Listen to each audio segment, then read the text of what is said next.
Bonjour à toutes et à toutes, ravie de vous accueillir dans ce premier numéro, cette rentrée de Libre Ensemble. Ravie aussi d'accueillir mes invités pour parler éducation à la vie relationnelle, affective et sexuelle. EVRAS, et oui, il y a 10 ans, l'EVRAS entrait enfin dans les missions obligatoires de l'enseignement fondamental et secondaire. Et pourtant, il y a encore pas mal de soucis sur le terrain. La généralisation, en tout cas, n'est pas effective. Or, après cette pandémie, ce confinement, on sait que nos jeunes souffrent. L'EVRAS pourrait être un levier pour les aider dans leur vie affective et relationnelle.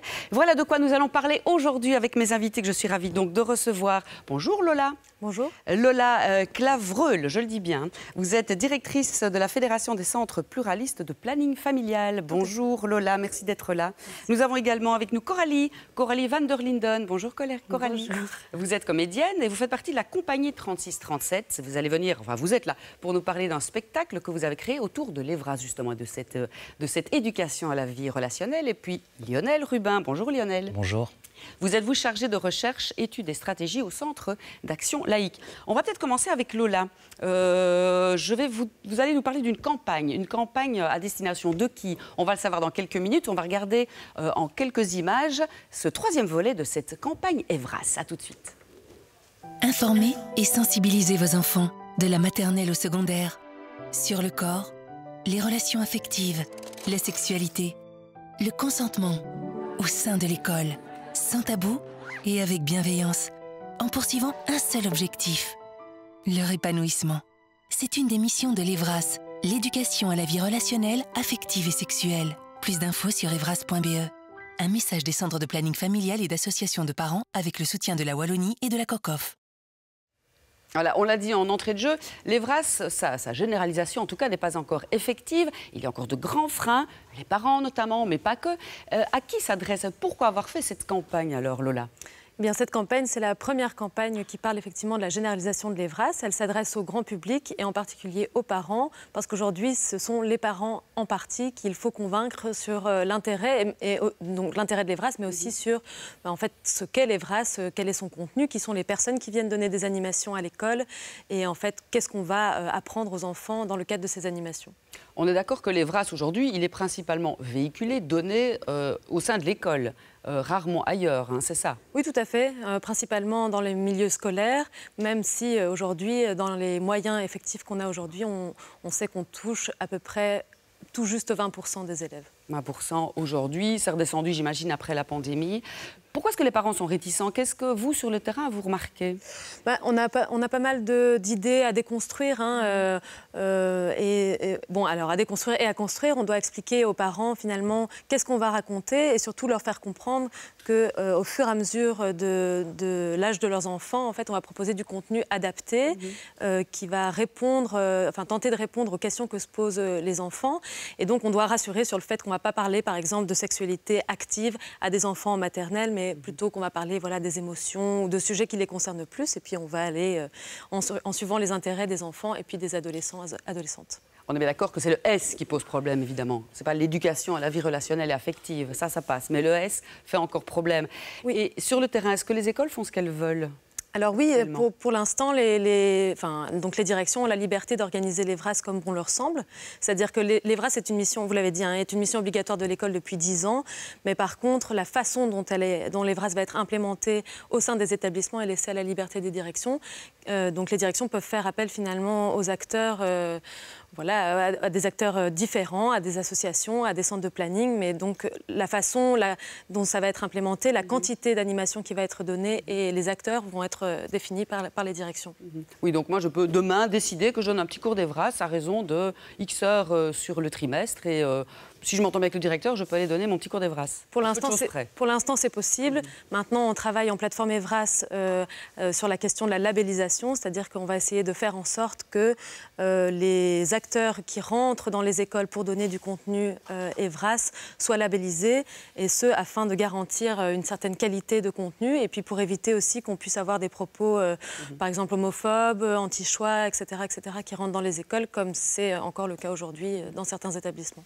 C'est quoi cette plateforme, Lionel Rubin? Le Centre d'Action Laïque en fait partie. Vous travaillez justement à cette labellisation aussi, aux revendications, donc pour que l'Evras s'offre à tous et de manière équitable en Fédération Wallonie-Bruxelles. Cette plateforme donc a décidé de s'organiser pour pouvoir justement généraliser l'Evras. Pourquoi? Oui, effectivement, donc c'est un regroupement en fait d'acteurs et d'actrices de l'Evras liés directement ou indirectement à l'Evras. Il y a les fédérations de planning, notamment il y a OIS. Il y a le Centre d'Action Laïque. Et donc l'idée, c'est de plaider pour une généralisation de l'Evras en milieu scolaire, de la maternelle à la secondaire, en ordinaire et en spécialisé. Ça, c'est le message principal. Après, ça se traduit par différentes revendications qu'on a et qu'on porte auprès des politiques, qu'on accompagne parfois en amont, en aval de décision. Et donc, il y a 5 revendications principales. La première, c'est une budgétisation, un financement de la généralisation de l'Evras, parce que tant qu'on n'a pas un financement structurel de l'Evras, on l'a dit, chacun fera comme bon lui semble. Avec ses moyens aussi. Ça, c'est une première chose. Deuxième chose, une réécriture du protocole d'accord. Donc, on a un document qui est né il y a 10 ans suite à l'obligation de l'école comme mission obligatoire de faire de l'Evras. On a un document. Maintenant, en 10 ans, la réalité, elle a changé. Prenons simplement l'exemple du Revensporn. C'est un comportement qui existait très peu, en tout cas il y a 10 ans. Donc il faut réécrire, dans le protocole il faut réécrire ce protocole d'accord. Oui. Le cahier de charge qu'auront les formateurs. Voilà, c'est le document de référence, si vous voulez, politiquement. Ensuite, troisième revendication, c'est la labellisation. On en a parlé, Lola en a parlé, c'est effectivement... qu'il y ait une information fiable dans les écoles pour permettre à tous les élèves de faire des choix éclairés par rapport à eux. Et enfin, 2 dernières revendications, le cadastre pour savoir où on en est dans l'école par rapport à l'Evras, dans toutes les écoles. Et enfin, une dernière revendication, c'est, je l'ai oublié, alors, je vais vous aider. Voilà. Travail de terrain, stratégie. Le travail de terrain, oui, voilà. C'est le référentiel, ce qu'on appelle un référentiel commun. Oui. C'est un référentiel commun. On appelle ça, nous, le guide des contenus, mais c'est que tout le monde ait la même information. De nouveau, c'est en lien avec la labellisation, en fait. Pourquoi est-ce qu'en 10 ans que cette obligation a été inscrite, pourquoi est-ce qu'en 10 ans, si peu de choses ont été faites, ou en tout cas, pourquoi est-ce que ça a l'air si fluctuant? Pourquoi c'est pas concret? Qui a fait frein pendant 10 ans? Alors, il n'y a pas de nom à donner. Ce qui est certain, effectivement, c'est que depuis 10 ans, c'est une mission obligatoire, mais que structurellement, ça n'a pas été financé et en tout cas, ça n'a pas été porté comme volonté politique et comme priorité politique. Maintenant, il faut reconnaître aussi qu'actuellement, on a en Wallonie, à Bruxelles et en Fédération Wallonie-Bruxelles, une réelle volonté politique. Et on espère, on a tout bon espoir que dans quelques semaines, les premiers jalons de cette généralisation de l'Evras soient posés. L'idéal, dans le futur, une fois que ces jalons seront posés, c'est effectivement d'arriver avec un financement structurel qui permettra justement d'avoir une généralisation de l'Evras en milieu scolaire. Est-ce que la pandémie a fait se réveiller les politiques? Est-ce qu'on a vu, et on le connaît, la catastrophe chez nos jeunes aujourd'hui, beaucoup de suicides, beaucoup plus qu'avant, de mal-être, de harcèlement de toutes parts. Est-ce que, bon, alors, les effets ont été négatifs, mais en tout cas, le côté positif, c'est qu'enfin, on se dit, il faut vraiment agir au niveau des Evras. Alors le constat, après la pandémie, il est clair, il est établi, c'est qu'il y a effectivement un malaise chez les jeunes, il y a eu énormément de dégâts au niveau de la santé mentale des jeunes et l'Evras peut être un moyen, une piste en tout cas, pour réduire tous ces dégâts. Ça, c'est des pédopsychiatres, c'est des pédiatres pour enfants qui le disent avec nous. Donc ça, c'est une chose. Maintenant, ce qui est sûr aussi, c'est que les secteurs de l'enseignement et de la santé ont été particulièrement mis en contribution pendant la pandémie. Et donc, quand il y a eu la fin, chacun a fait, je pense, comme il pouvait. Ce qu'il y a, c'est qu'on s'est recentré sur les missions essentielles, français, maths, néerlandais. Et je pense qu'on a oublié que l'Evras pouvait justement être un levier essentiel pour rétablir un petit peu de normalité, notamment au niveau de la santé mentale des jeunes. Donc là, maintenant, il va falloir justement essayer de rattraper déjà le retard, parce que les centres PMS le disent, ils sont débordés, les pédopsychiatres sont débordés, et donc il va falloir non seulement rattraper le retard, et puis travailler effectivement à la prévention pour le futur. Il faut toujours attendre une crise, en quelque sorte, pour que les choses soient prises en main. L'Evras a été créé dans les années, suite à une crise, dans les années 70-80, l'apparition du sida, C'est-à-dire que les premières animations de planning sont nées en fait dans les...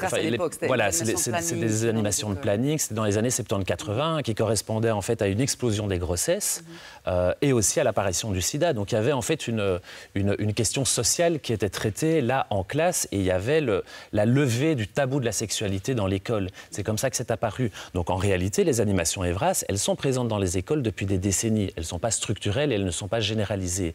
Maintenant, comparaison n'est pas raison, les périodes sont différentes, mais c'est sûr que les chiffres, en tout cas, les augmentations du nombre d'IST, les augmentations de tentatives de suicide, les nouveaux comportements, on parlait de revenge porn, sont une réalité, et donc on peut se douter avec la pandémie, voilà, on peut se douter avec la pandémie que, en tout cas, on est à un moment critique où l'Evras est essentiel pour être en tout cas une des pistes de réflexion pour rétablir un petit peu de santé mentale chez les jeunes et les accompagner dans leur choix autonome envers la sexualité, envers eux et les autres. Voilà, c'est ça. Gérer ses émotions, accepter l'autre, respecter l'autre dans tous ses comportements, c'est ça qui est important. Comment est-ce que vous vous occupez à la Fédération de former les formateurs, on va le dire comme ça. Comment est-ce qu'on peut former ces formateurs ? Quels sont justement les cours à donner, les heures? Est-ce qu'il faut vraiment avoir un background solide pour donner ce genre de formation à des jeunes? Je suppose que les dégâts peuvent être terribles aussi. On parlait effectivement de tout ce qui peut être distillé comme fausse information par rapport à la sexualité, quand ce sont des groupes un peu extrémistes ou en tout cas rétrogrades, paternalistes. C'est important. Oui, c'est important d'avoir des personnes formées. Alors, l'animation Evras, c'est vraiment une animation particulière de groupe de jeunes, puisqu'on va aller toucher à des sujets assez sensibles, assez intimes, et puis on n'est pas à l'abri, enfin, voilà, c'est même plutôt une constante, de faire face à des révélations d'abus sexuels, de violences. Voilà, c'est quelque chose qui émerge vraiment beaucoup dans les animations. Donc, il faut donner un background assez solide aux personnes, aux animateurs, animatrices qui vont aller sur le terrain, et aussi parce que, comme l'a dit Lionel, en fait, les thématiques évoluent. Donc, là où il y a encore 10, 15, 20 ans, on allait sur le terrain pour faire de la prévention IST, prévention de grossesse non désirée.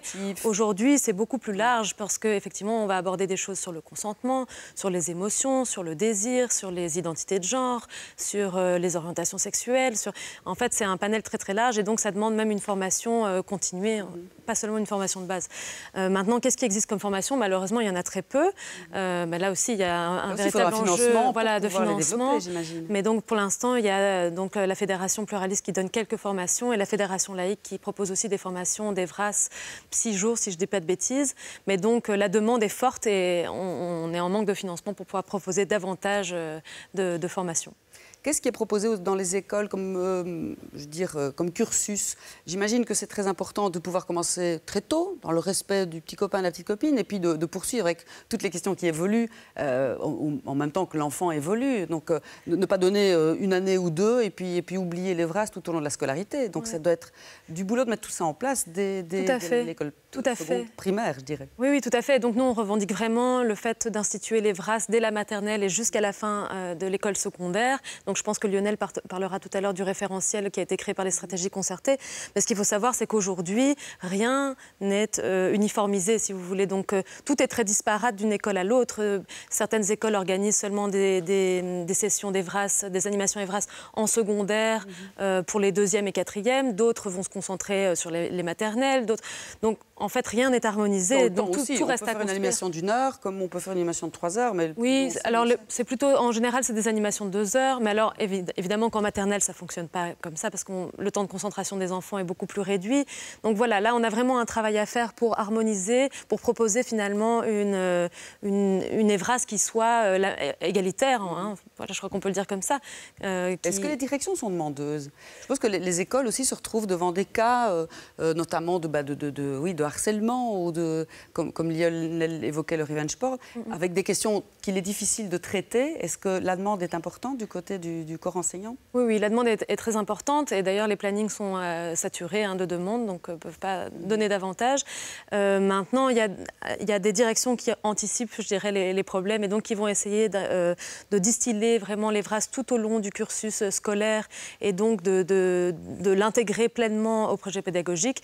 Et puis, il y a des directions situations qui vont plutôt venir appeler au secours, appeler les pompiers, comme on dit un peu dans le jargon ici, et donc qui vont appeler les centres de planning, par exemple, au moment où il va y avoir une situation de violence dans l'école, quelque chose qui s'est mal passé, un suicide ou autre. Et donc, voilà, là, il faut mettre en place des partenariats pour dire, voilà, les plannings ne viennent pas seulement éteindre le feu, mais sont là aussi pour construire sur la durée. J'imagine que les enfants ne sont pas tous égaux devant ce qu'ils ont appris dans les familles. Il y a des familles qui parlent assez aisément des relations affectives, amoureuses et sexuelles, et puis d'autres pas du tout.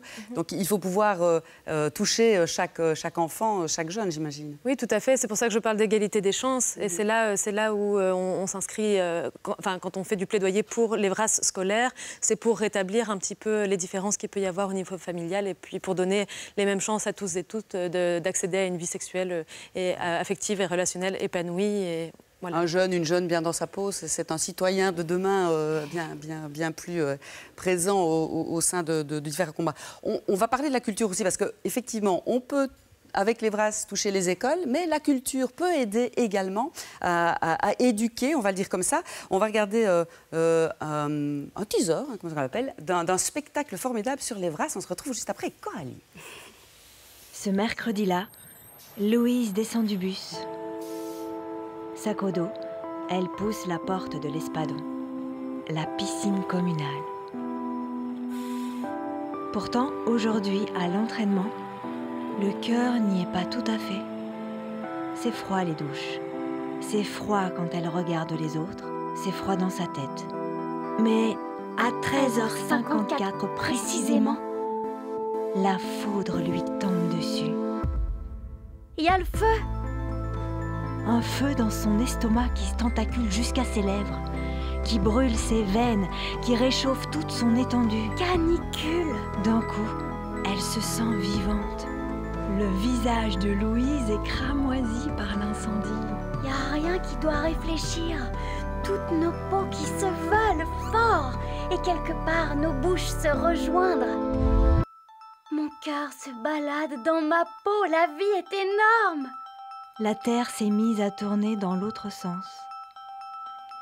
Il y a un embouteillage de choses qui se bousculent dans la tête de Louise. C'est comme quand on fait de la luge. Tout d'un coup ça glisse, ça fonce, on ne sait plus s'arrêter. On regarde le paysage et wouhou, on crie de bonheur.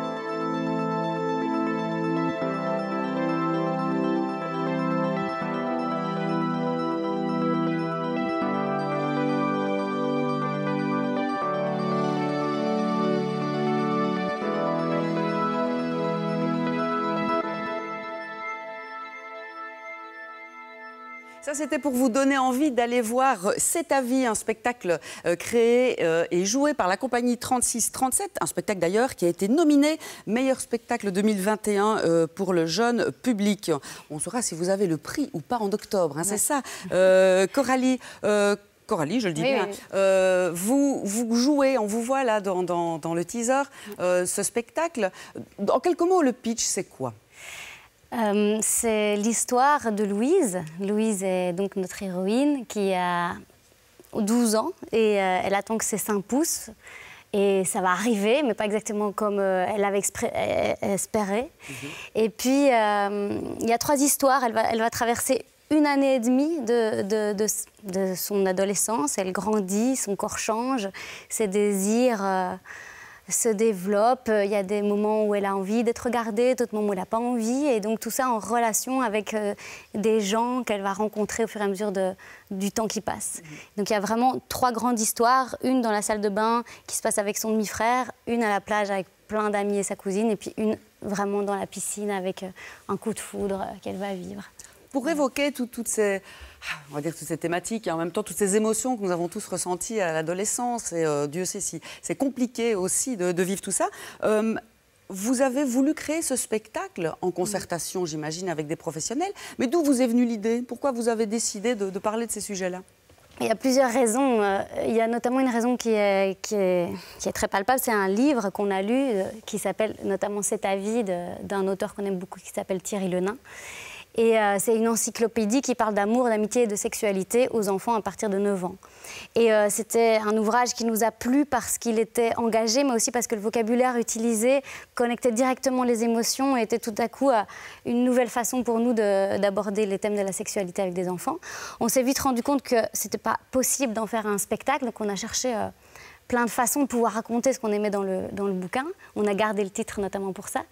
Et donc tous ces sujets-là, on sentait, nous, en tant que femmes dans la compagnie aussi, mais de toute l'équipe, qu'on avait envie aujourd'hui, en 2020, donc c'était déjà il y a quelques années. Évidemment, mais le Covid étant passé par là, vous n'avez pas pu le jouer comme vous Et puis un spectacle, ça met presque 4 ans pour se créer, mais donc tout ça, on avait le désir en fait de pouvoir souhaiter à la jeunesse d'aujourd'hui autant de plaisir avec ses émotions, avec son désir, avec sa sexualité, qu'on se souhaite un beau métier ou tout ça. Donc pour nous, c'était important de pouvoir, former des citoyens, citoyennes de demain qui avaient conscience de ce qui se passait dans leur corps comme sensation et qu'on a l'impression qu'en parlant de ça, on parle aussi de ce qui est juste, pas juste pour chacun, chacune, et de nos limites qu'on a envie de donner dans la vie et que parce qu'on écoute à l'intérieur de son corps, on avait envie de partir de là, du corps, de ces sensations.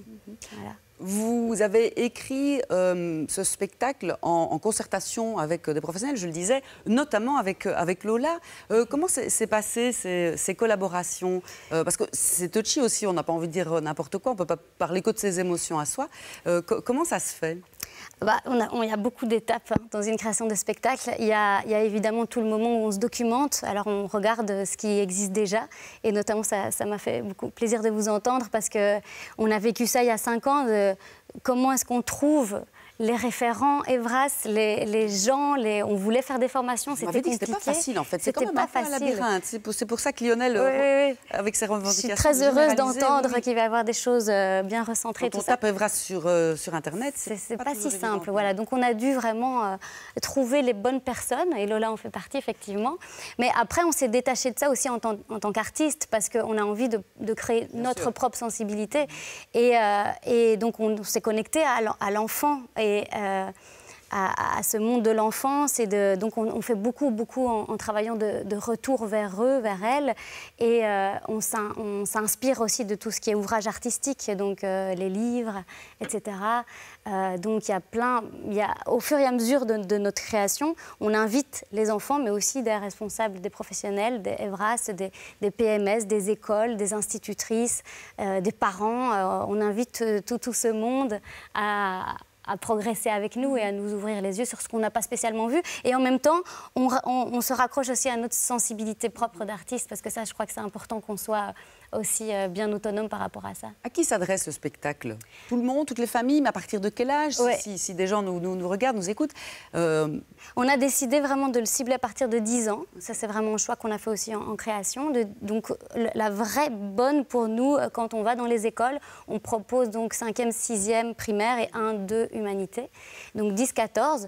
Mais après, on aime aussi faire des tout publics, c'est-à-dire que les enfants puissent emmener leurs parents au théâtre. Bien sûr. Pour susciter la discussion après, j'imagine. Voilà, la discussion, mais aussi avoir un langage commun, une sensation commune de ce qui pourrait être développé plus tard ou pas. Parfois, juste regarder quelque chose ensemble, avoir des émotions communes, c'est déjà beaucoup. Vous proposez toujours une animation après spectacle, j'imagine. Ne pas balancer le spectacle et puis hop, tout le monde rentre chez soi sans pouvoir en parler avec vous ou avec d'autres, c'est important. On aime ça, effectivement, et surtout aussi dans des thèmes comme ça, parce que... Voilà, le spectacle termine, à chaud, on leur propose de prendre la parole, et pas spécialement de poser des questions, mais juste de pouvoir énoncer aussi des émotions, ce que ça leur a fait, comment ils ont été traversés. Et c'est un moment qu'on aime parce que c'est souvent des surprises pour nous aussi, et pour les adultes qui accompagnent les groupes scolaires. Oui, quels sont les retours ? Vous avez été surprise par quoi, par exemple ? Moi, je me rappelle, par exemple, d'une petite qui prend la parole pour dire « Oui, bon, moi, j'ai pas mes règles, parce qu'il y a un moment dans le spectacle où on parle de ça. Et donc, il y a les enseignants qui nous regardent et tout ça, et puis les garçons qui se cachent, et puis elle continue, elle dit « Mais pourquoi ce serait gênant ? Et pourquoi on pourrait pas parler de ça ? Et pourquoi ?» Et donc, de voir, je pense que pour les adultes, le corps enseignant qui les accompagne, de voir à quel point c'est des sujets dont on a envie de parler au sein de la classe, je pense que rien que de le constater là, en bord de scène, quand on a fini un spectacle, on espère que ça peut les inviter à prolonger les discussions. Oui, et démystifier un peu certaines choses par rapport aux petits garçons qui doivent être un petit peu enfermés dans certains stéréotypes. Est-ce que vous avez eu des censures, des soucis? Est-ce que toutes les salles de spectacle vous acceptent? Est-ce que les écoles aussi? Est-ce que tout ça se fait dans un joyeux environnement? Pas toujours. Après, la plupart du temps, quand même, oui, surtout ici en Belgique, je pense que les gens, il y a beaucoup de plaisir aussi dans tout ce qu'on traverse. Après, on sent que parfois, il y a des freins aussi au niveau des enseignants-enseignantes, de se dire qu'est-ce que je vais faire avec ma classe après un spectacle pareil. Et c'est pour ça qu'on aime des collaborations comme ça et qu'on a envie d'englober le spectacle avec plein de choses qu'on propose autour, qu'on parlera peut-être de ça aussi. Mais c'est vrai que rien qu'en lisant, il y a des parents qui peuvent appeler parfois la direction, et puis la direction appelle le centre culturel pour dire en fait, moi, j'ai pas envie que mon école assiste à ça. Et là, je parle plutôt de la France, où on a déjà des écoles qui ont désiré se désister de cette programmation. De peur de ce que ça pourrait faire au sein de leur établissement. Voilà. Comme petit parler du corps, parler du désir. Alors on ne sait pas comment on en parle puisqu'ils n'ont pas vu le spectacle, mais déjà rien que l'appréhension du sujet. L'idée d'en parler. Voilà, l'idée d'en parler. Est-ce que vous pensez que l'art vivant, la culture peut aider à l'éducation de tout ça? Alors je sais que vous allez me répondre oui, mais vous aimeriez vous de plus en plus, et je pense que Lionel va nous en parler juste après, que justement tout ce travail concerté, tous ensemble, est tout à fait profitable. Oui, et là, on le remarque même de plus en plus parce que ça fait déjà presque 2 ans qu'on joue le spectacle et on voit que les liens, même les centres culturels, font vraiment des liens avec des animations après, avant, et tous les spectacles ne le demandent pas. Mais je pense que nous, en tout cas, on est très heureuses si notre spectacle, c'était pas l'intention de départ, mais s'il peut servir à être vu par des professionnels Evras et qui après peut être, construire avec eux, avec elles, quelque chose qui continue malgré nous dans les écoles, évidemment, nous on est très heureuses. Je pense que la culture, oui, a ça de bon, d'être des tremplins vers des ouvertures d'esprit. Et c'est important pour moi, par contre, qu'on soit en création dans l'intuition, plus que de se coller à une commande, par exemple. Vous avez vu le spectacle, là? Bien sûr. Chouette? Super. Ça rend bien? À recommander.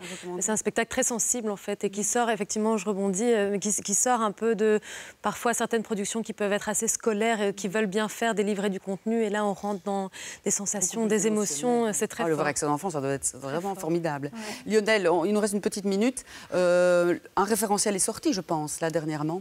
Alors, c'est les stratégies concertées qui ont fait un travail de terrain détonnants qui sont partis de la parole des élèves, notamment de tout l'ensemble des acteurs et actrices de l'Evras.